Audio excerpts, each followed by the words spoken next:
Canarias es la comunidad autónoma con más personas en un proceso de expediente de regulación temporal de empleo, los ERTE, con un 10% de sus afiliados a la Seguridad Social afectados. Todos estos trabajadores van a tener que tener en cuenta algunas particularidades a la hora de presentar la declaración de la renta de 2020, cuya campaña comienza este próximo 7 de abril. Habrán recibido retribuciones por más de un pagador, por lo que el umbral obligatorio para declarar desciende de los 22.000 a los 14.000 euros de ingresos. Además, el resultado de muchas declaraciones va a depender de las retenciones que les hayan aplicado el Servicio Público de Empleo. Si estas son bajas, van a tener que abonar los impuestos pendientes.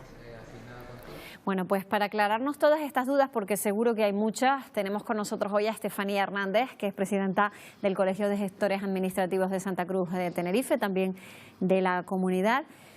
Lo primero, ¿qué condiciones tienen que darse para que alguien que ha estado o está en un ERTE tenga que pagar tras hacer la declaración de la renta? Buenos días.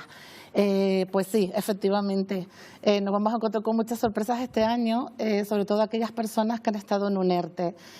Si se ha estado en un ERTE, con lo cual se ha trabajado a lo mejor hasta marzo en una empresa y a partir de marzo hemos empezado a estar en situación de ERTE, el baremo, como tú bien has dicho, el baremo cambia de 22.000 a 14.000. ¿Qué es lo que ocurre? Si no existen retenciones, al final vamos a tener que pagar. Por explicarlo de alguna manera, como yo se lo explico a mis clientes para que se entienda de una manera más gráfica, es como si Hacienda nos abriera una hucha primero de año a cada uno de nosotros. Entonces, en esa hucha va metiendo lo que nos van reteniendo en las retenciones. Esos son nuestros ahorritos en esa hucha. ¿Qué ocurre?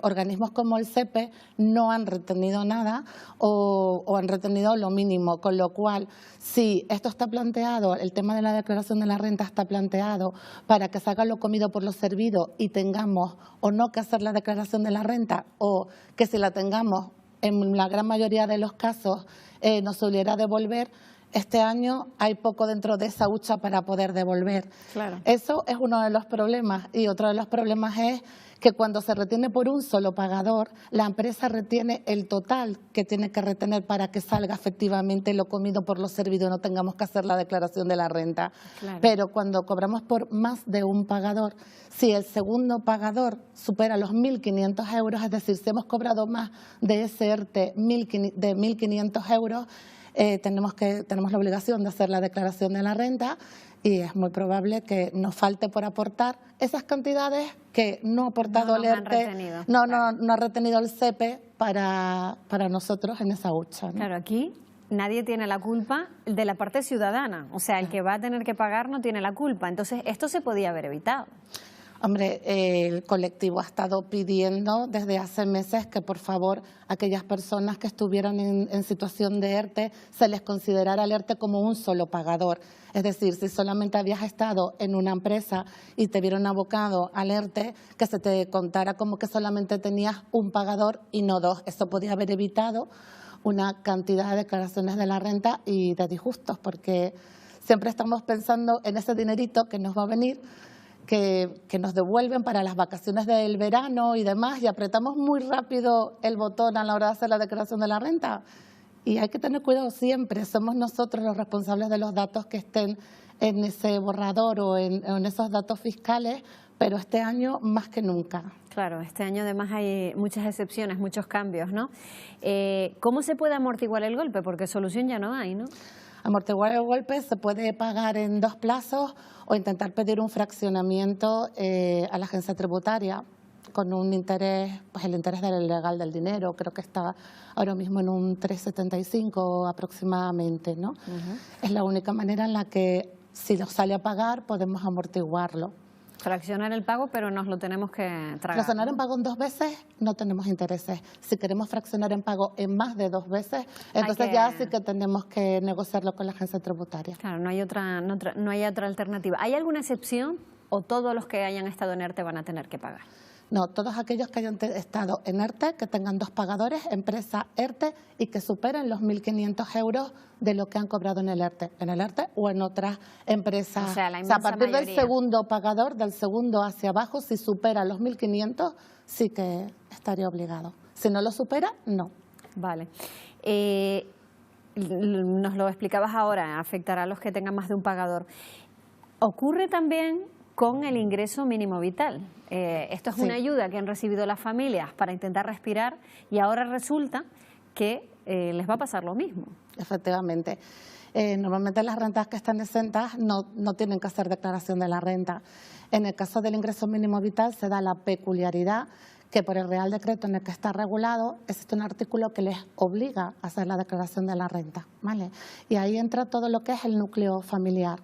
Entonces, pues no solamente va a tener que hacer la renta un sector de la población que normalmente no estaba acostumbrado a tenerlo que hacer, y que además se supone que es para cubrir una serie de necesidades básicas, ¿no?, la ayuda que están pidiendo, sino que además va a afectar también no solo todos los años en los que lo perciban, lo van a tener que presentar todos los años que perciban ese ingreso mínimo vital, sino además su núcleo familiar, ¿no?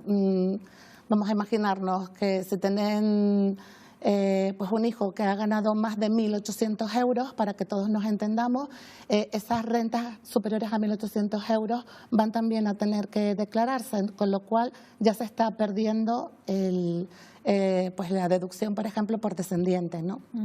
Claro, y en todo este lío, y yo creo que has dado una información importante, gente que nunca había hecho la declaración de la renta y que la va a tener que hacer, son avisados de alguna manera, porque muchas veces, si nunca la han hecho, más todavía, están ajenos a ese tipo de información, ¿no? Efectivamente, yo aconsejo siempre, ¿no?, todos los años, pero este año más que nunca, que por favor que intenten pedir los datos fiscales, que intenten contrastar que la información que tiene Hacienda de ellos es la correcta y la adecuada. Si hemos cobrado ERTES de más y los hemos devuelto, por favor que se fijen en que en ese borrador o en esos datos fiscales existe la cantidad correcta.